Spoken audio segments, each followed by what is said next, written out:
नमस्कार, जय हिंद। आज हम बात करेंगे 55वें नेशनल सेफ्टी मंथ 2026 के बारे में।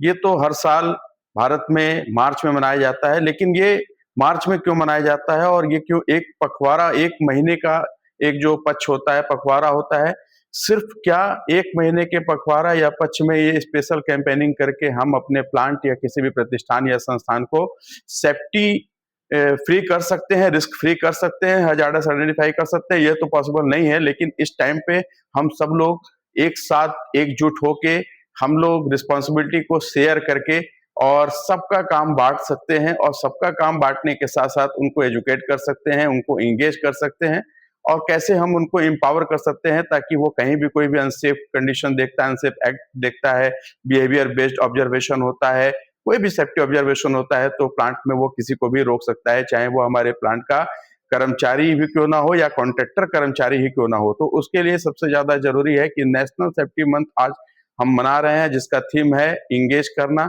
और एडुकेट करना और एम्पावर करना। तो इंगेज करने के लिए सबसे ज्यादा जरूरी होता है कि हम अपने एम्प्लॉय को इंगेज कैसे करें। इंगेज करने के लिए हमें उनके काम को बांटना होता है। बांटने से पहले हम उनको बता सकते हैं कि कैसे आप टूल बॉक्स टॉक कर सकते हैं। टूल बॉक्स टॉक करने के साथ साथ आप कैसे ऑब्जर्वेशन, सेफ्टी ऑब्जर्वेशन दे सकते हैं, कहीं भी अनसेफ काम हो रहा हो, अनसेफ कंडीशन हो रहा हो, नियर मिस रिपोर्टिंग आप दे सकते हैं, अपने सजेशन दे सकते हैं। इवन जो हमारे कॉन्ट्रैक्टर एम्प्लॉय आ रहे हैं, ट्रांसपोर्टर आ रहे हैं, ड्राइवर्स आ रहे हैं, बाहर से कोई विजिटर भी आ रहा है और वो अगर कोई सजेशन देना चाहता है तो वो सजेशन दे सकता है। तो इससे हम अपने एम्प्लॉय, कॉन्ट्रैक्टर एम्प्लॉई सबको हम एक साथ एंगेज कर सकते हैं। एंगेज करने के साथ-साथ हमको एडुकेट करना बहुत ज़्यादा ज़रूरी है।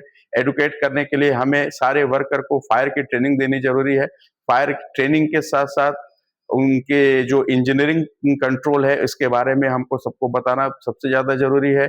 इमरजेंसी सिचुएशन में हमारे किस एम्प्लॉई को क्या करना है, उनका रोल बिल्कुल क्लियर होना चाहिए, उनकी रिस्पॉन्सिबिलिटी उनको पता होनी चाहिए और उनको किस चीज़ के लिए क्या करना है, वो सब पता होना चाहिए। साथ ही एजुकेशन के मामले में अगर हम बात करें तो उनको अपने डिपार्टमेंट वाइज़ जो उनको ट्रेनिंग देनी ज़रूरी है, वह ट्रेनिंग हम उनको दे पाएँ। ये छोटे-छोटे जो प्रयास होते हैं, जो हमारे ट्रेनिंग प्रोग्राम्स होते हैं, एजुकेशन होते हैं, वह लोगों को सबसे ज़्यादा ज़रूरी होता है क्योंकि किसी भी प्रतिष्ठान या संस्थान में ट्रेन्ड मैन पावर जो होती है, वो हमारी सबसे बड़ी स्ट्रेंथ होती है और उसके बाद में जो लास्ट आता है, वो एम्पावर। तो आप अपने एम्प्लॉय को एम्पावर कब कर सकते हैं, जब आप उनको ज़्यादा से ज़्यादा एंगेज करेंगे, ज़्यादा से ज़्यादा उनको ट्रेनिंग करेंगे।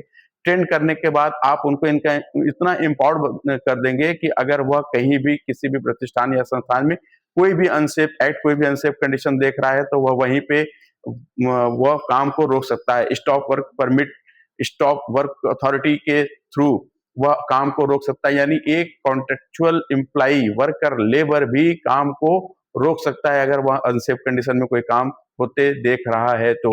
यह सबसे ज़्यादा ज़रूरी है कि आप एम्पावर कितना कर सकते हैं।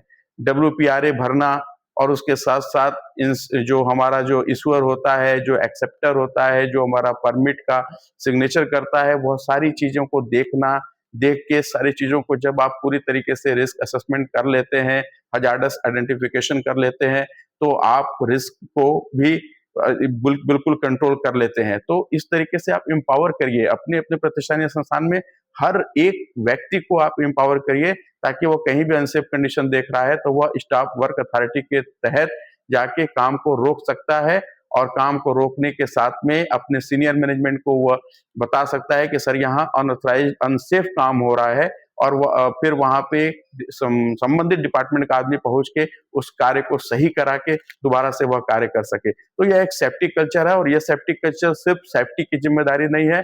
Fostering of culture, it is responsibility of each and every person, those are belonging to plants. तो ये सबके लिए ज़्यादा ज़रूरी है। तो मैं ये उम्मीद करता हूँ कि ये जो हमारा 55वां नेशनल सेफ्टी मंथ का जो पखवाड़ा चल रहा है, इसको हम पूरे मंथ चलाएँगे और हर दिन क्विज़ कॉम्पिटिशन रखेंगे, सेफ्टी पोस्टर का कॉम्पिटिशन रखेंगे, रंगोली कॉम्पिटिशन, जो भी हमारे कॉम्पिटिशन सेफ्टी से रिलेटेड हैं, वह तो हम रखेंगे ही रखेंगे। लेकिन साथ में हम लोगों को एंगेज करेंगे, एजुकेट करेंगे और एम्पावर करेंगे और उम्मीद है आप लोग भी अपने प्रतिष्ठान या संस्थान में सेफ्टी के कल्चर को की फोस्टरिंग करेंगे और कोई भी फैटल होने से हम बचा सकते हैं। हमारा जो उद्देश्य है जीरो फैटल होना चाहिए हर प्लांट में, ताकि लोग सुरक्षित रहें। धन्यवाद।